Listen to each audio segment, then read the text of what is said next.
What's up？ 今天我要拍的这个影片，我跟你讲，是我一直很想拍的一个主题，但怎么样呢？碍于资金方面的问题，所以一直没有拍出来。但是终于，今天我要来拍了。今天我要来开箱近期我买的一些，不管是衣服啊、饰品啊、配件啊等等之类的，速给它开箱一下。其实这一支影片呢，我已经拍2次，然后我刚刚剪的时候发现，不对啊，素材又不长，我应该用4K 来拍的，因为我一直很想拍4K 的影片，干，记忆那么大，很难塞，你知道吗？这一支影片我就用4K 来看，所以麻烦你们打开你们的4K。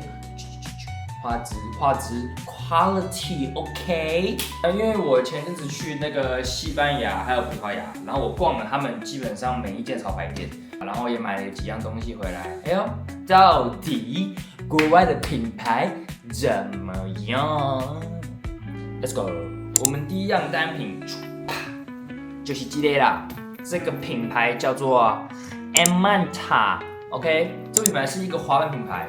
在葡萄牙算是蛮有名的，算是他们好像前几名大的一个品牌吧。它就是灯芯绒材质的钱包，天使的小 logo 做在滑板上面这样。那时候我逛一逛，然后因为我就很爱 social 嘛，然后我就看那个店员，我就跟他聊一天啊，你们这个品牌怎么样，然后这样子，好聊，他就说，哦，其实我是这个品牌的创办人，我就呼呼，因为他长得超像店员的，你知道？然后我们聊说啊，为什么你想要这样子做你 logo 啊，怎样的？他又说什么？因为其实他跟他的朋友都很喜欢玩滑板，然后他就想要以天使为一个抽象的一个意象吧，让大家觉得说哦，就是每个人玩滑板的时候都是从那么小的时候开始在玩的，但里面的那一层很好看，就是那个老花的 logo 拼接，它就是一整排的这样子。然后我觉得它的颜色配的绿色跟黄色，我觉得配的很好看。它这个内衬的话，那时候我穿它的一个外套里面内衬也是这个材质。他们自己也有开自己的五金啊。其实有时候你看一个品牌啊，你买东西的时候，你就可以看说它到底有没有开他们自己的五金，比如说拉链啊，然后纽扣啊等等之类的东西。开这个东西你要开模嘛，那个量巨大的，你知道吗？就几千几万在跑的。知道那时候我问过大陆的厂，我就说，请问一下，那个我如果要做五金配件的话，我要多少数量才能开？咱们要大概5000到1万。我说，看你俩傻小，这么多，那怎么开啊？所以基本上一个品牌呢，如果它的规模有到的话，基本上他们自己都会开自己的五金啊。就是第一个不会让消费者觉得说啊你在浑水摸鱼啊，你懂我意思吗？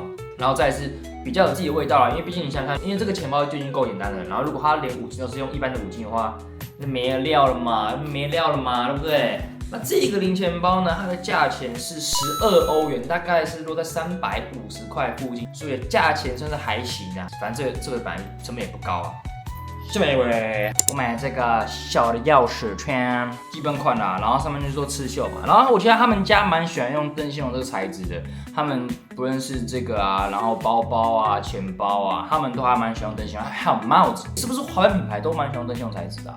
像什么 Carhartt 就是Butter 嘛 ，Polar Skate 吗？对，我记得印象中吧。然后这个就很便宜啊，8欧还是10欧，忘记就很便宜。然后有时候可能就会掉在这里啊，你看，这样子，那时候我其实本来想说要不要再买一个来抽奖，但我想说靠腰啊，我又没有人看，我要怎么抽奖？突破盲点了，各位。那这是为什么？代表怎么样？我不够努力，还不够常发影片，然后没什么朋友。但我知道有些人其实默默在看，我很感谢你们。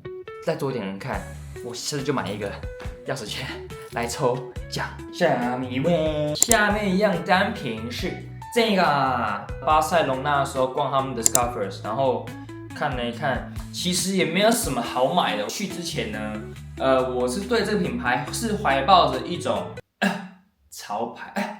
帅气的感觉，但是那边西班牙的人太多人穿这个品牌，就有点像是台湾的 Gucci 啊这样子，就很多人在穿。先说我没有说 Gucci 不好，我没有说，我是 respect 的哦，但是就是很多人穿，所以我就觉得有点降温，你知道吗？然后看了看 Scarfers 的衣服，好看也就那样子。然后我那时候摸那个材质、那个品质，我觉得没有到那个价钱啊。然后我就买了这个帽子，非常一般的老帽，因为我是蛮缺老帽的，就是做破坏嘛，做刺绣 logo。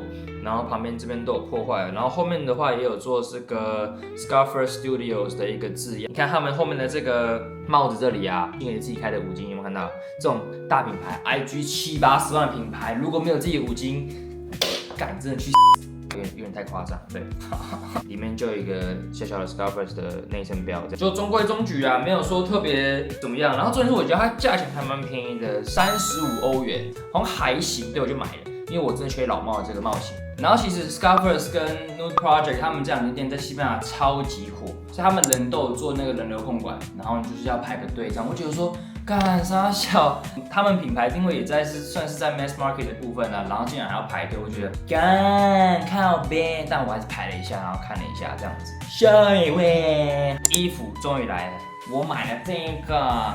Emanta 的短袖啊，但其实我买这一件短袖，其实我是有点小硬买，就是因为觉得说，哎呀，我第一次来西班牙，哎，我也不来第二次了，哎呦，他应该也不会来米兰快闪，哎，那是不是该买一件？一切就是合情合理的发生了。他们短袖其实比一般的再贵一点，就是一般这种品牌定位的短袖大概都在45欧元，差不多了。但是他们有到65欧元，然后55、45有3个等级这样子。因为65他们是有搭配艺术家的联名啊，然后55的话，我那时候摸起来是磅数再比较高一点，所以它就贵了10欧元这样。配置一个小 logo， 后面配一个大的他们 logo 的样式，然后就是网版印刷没啥，但他们网版印刷做的还不错啊，就是没有那一种颗粒感很凸出来的感觉。因为网版印刷通常就是有一个坏处呢，你洗久它可能会。图案可能会裂掉，你知道 ，it depends， you know， 看他们的品质到底怎么样，因为有一些是确实洗都还没有裂开过，所以不一定啦。那时候买那件衣服的时候，衣长我猜应该落在71到72附近，还是我们漂亮看？好，我漂亮看好了。我觉得我的直觉是不会错的，因为你知道衣服穿久了，你就知道了。衣长就是衣服摊开来啊，哈，拉开你的卷尺，71.5啊，各位，71.5。跟你讲，我是买衣服高手吧？哼，准的好吗？准的。我其实有点小失望是，你看一下哦，就是短袖这边呢、就是我们背后都有这个嘛，这个叫什么？保护条吗？我不知道，反正就是有这个条嘛，对不对？那其实基本上比较细心一点的品牌，他们会把这个条呢延伸到这里。就是加强你衣服的结构性啊，比较不容易被洗坏，因为短袖就是最怕就是洗坏了，但它只有做到这里而已，看它没有延伸到里面去，所以是有点小失望啦，不过就还行啦，对吧？但是就是买个体验，因为我也是第一次看这品牌。下面一位重磅的要来了，我买了这一件，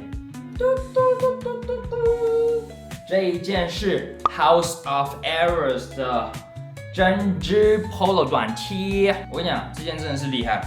看一下它后面就是整体都是用针织提花的手法去做整件衣服嘛。它其实这件的配色呢是由意大利的足球队去延伸出来，因为他们这次这个系列就是使用足球队去延伸的一个系列。我觉得这件就是细节很多啊，比如说你看它这个刺绣，这边刺绣做的超精细的，我觉得它，而且我觉得它的配色跟整件衣服，有一点小小的异曲同工之妙，就是还蛮配的。然后它的这边的衣领啊，你看它是做意大利国旗的配色，除了衣领、袖口这里也都是，下摆的地方也都是用这个配色去做的，就它整体就蛮呼应的啦。然后后面的话呢，就是放它的领标嘛。然后这一件我觉得还有一个特别的地方是它的这个纽扣的地方啊，有没有？它是用针织把它包起来的，但它里面是塑胶的材质这样。所以我觉得这是一个细心的地方吧。如果你这边是用五金的话，我觉得跟整体的衣服的风格会不搭。它今天是用塑胶再把它包起来一个针织的材质，我觉得整体的那个氛围感就起来了。它这一件其实就是用海马毛去做的嘛。那海马毛就是海马毛就是短纤嘛。其实我觉得这也算是一个特色啊，就是摸起来其实也是很舒服。然后这一件你不要看它的短袖，它其实蛮厚的，它重量其实蛮重的，就是不会让你有那种偷工减料的感觉，你知道吗？但是我跟你讲，这一件呢，在台北的夏天你绝对穿不了，我跟你讲，绝对穿不了，太厚了。这一件我觉得春天或是秋天、冬天都可以穿，夏天真的不行，因为这件真的蛮厚的。最吸引我觉得就是他们后面这个提花吧，他们后面这个 logo 提花店做的很棒，就是他们衣服一概就是这个手法，然后前面的话呢，就是用白色拼接的条纹去做的。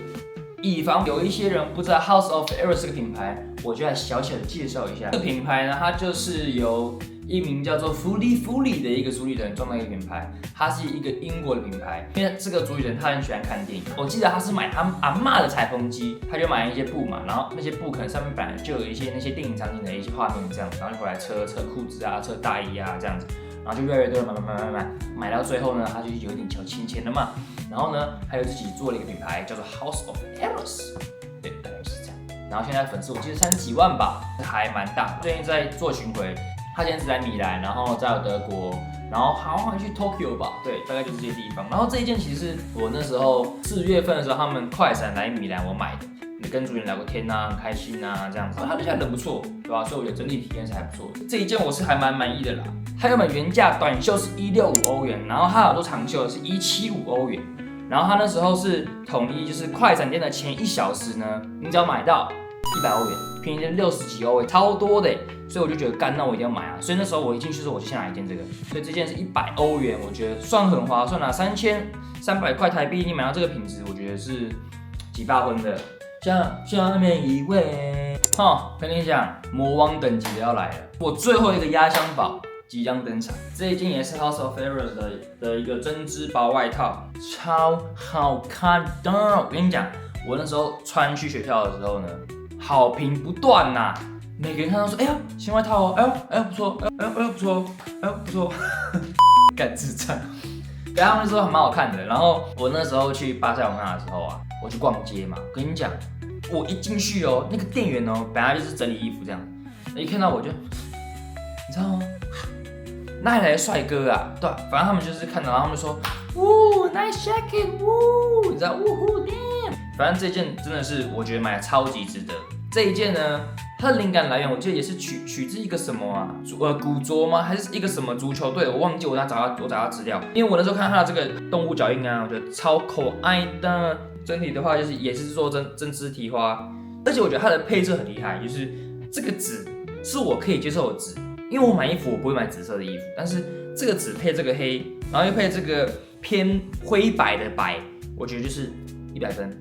这个搭配真的是100分。小小的意外的是，他们的五金是用 YKK 的，他不是用自己开的五金，这个我蛮意外的。然后就一样标配嘛，后面的指标，然后老样子，他们的 iconic 的这个 logo 眼睛，这眼睛那紫色很漂亮，真的很赞，你知道吗？真的不错。这一件的材质跟上一件也是一样的，都是用海马毛去做的。你看这边也是这样，有没有会有这样子毛的感觉？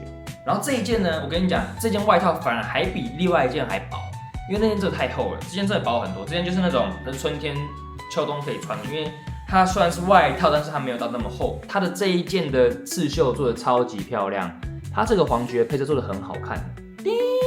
短版的版型，这一件呢，我上身给你们看一下，吓死你们。OK， 藏起来了。它的版型就是很短，非常宽短。然后这一件我是拿 M 号，因为我觉得它的袖长，我这样子是我的极限的，整体就很棒。像这个我跟你讲，买了这一件，不用愁你没有女朋友，你买了之后就会交到了。虽然我现在还没有。给个几分？给个10分，10分你们给几分？下面留言，我觉得我自己是给12分。公布一下这件价格，因为这件价格呢其实是偏高。然后那时候我是2件在做抉择。一件是这一件 Moto 这一件我真的超好看，我觉得超想要，但是那个配色就很不刘嘉玲，你知道吗？就之前看到就刘嘉玲的配色，那件 Moto 卖250，然后这一件呢是卖200欧，它是有做特价，因为我记得它官网卖更贵，它的官网卖270欧元呢，然后因为他们就是快闪嘛，所以有特价200欧元这样子，所以我说200欧7000块，好了买了，3件3500嘛。所以这样加起来大概就是11000出头。那为什么我会买这2件呢？因为第一个，我喜欢这个品牌很久了。我从我大学1年级、2年级的时候，我那时候第一次在那个 Pinterest 上面看到他们的一个钉图，这样子，这一件 Puffer Jacket 很好看然后点进去看了一下，House of Eros 什么鸟？然后看一下卖一句，那时候他们粉丝才大概4万多、5万个，我记得那时候，然后我就追踪他们一路到现在30几万了。算是资深老粉了吧，对不对？所以我就觉得说，我也没有买过，那我就买看。然后再来第2个点是因为算是给自己的生日礼物啦，就是因为我1年基本上会买1次这样子的数目，虽然说可能对很多人不多，但是对我来说爆肝多，你知道吗？但是我1年就买1次，就买一次给它开了。但我觉得超级不后悔的，因为我觉得就是其实买衣服这种东西你买的不是产品，你买的是什么？你买的是一个体验 experience， 你们知道吗？他们那时候有一个活动，就是你只要来店里的话，你就可以拿一本这个书。那这本书里面就是记载着弗里这个主理人他在这个 House of Eros 的这个品牌上的一些过程经历。我跟你讲，超级有趣，就是里面的内容就是我觉得就是超级珍贵，就是你很难看到说，目前现在这个品牌是什么高度，然后它以前一开始的时候长怎么样？因为我觉得如果你要做品牌的话，你需要知道的不是他们现在，是需要知道是他们以前就是怎么走过来的。所以我觉得这个非常重要。我先读了9成了，我快读完了。对，但是因为它字也不多啊，所以就是边休闲边读啊。在当下的那个体验，整体的氛围让我觉得说，哎呦，买这一本课我觉得是值得的。你懂我意思吗？你们懂我意思吗？我相信你们懂我意思。我真的超爽，我超级不会买这2件衣服，超级不后悔。差不多这边啦。如果觉得我买的东西哪一件好看呢，请在下面留言让我知道，让我知道一下我的眼光有没有正确。身为在一个时尚学校读书的学生，我觉得应该是不错吧，对吧？应该不错吧。这一周的影片就到这边了，咱们下周见，拜。